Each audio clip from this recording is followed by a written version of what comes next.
हर हर महादेव, श्री शिवाय नमस्तुभ्यं मित्रों।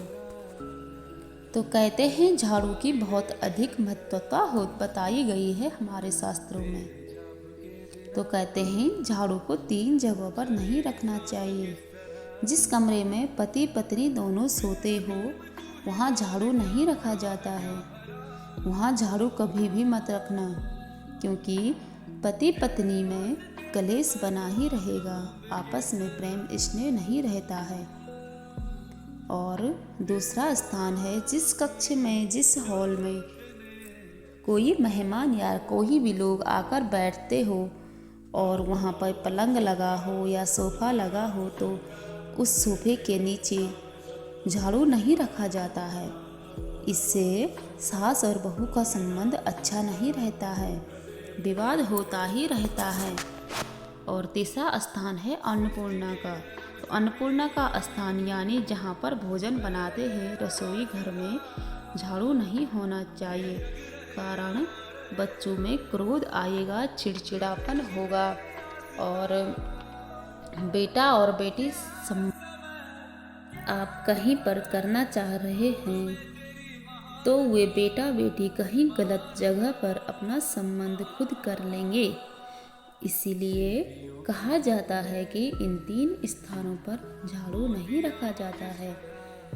और शाम को 4 बजे से लेकर 7 बजे के बीच में माता पार्वती और मेरे भोलेनाथ जी का घूमने का समय है। तो भोलेनाथ जी और माता पार्वती इसी समय भ्रमण पे जाते हैं।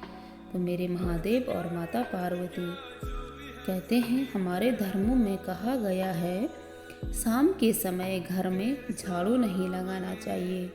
शाम के समय पर माताओं को मांग नहीं भरना चाहिए, बिछुए नहीं निकालने चाहिए, घर की चौखट पे नहीं बैठना चाहिए और चूड़ी नहीं निकालनी चाहिए, बाल नहीं बांधने चाहिए शाम के समय पे।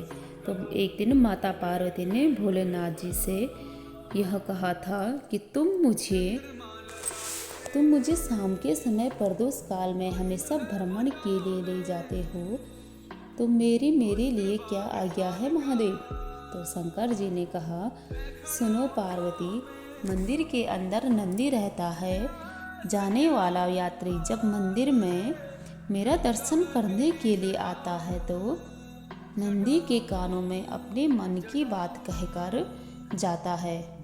शिव जी को मेरा ये संदेश पहुंचा देना।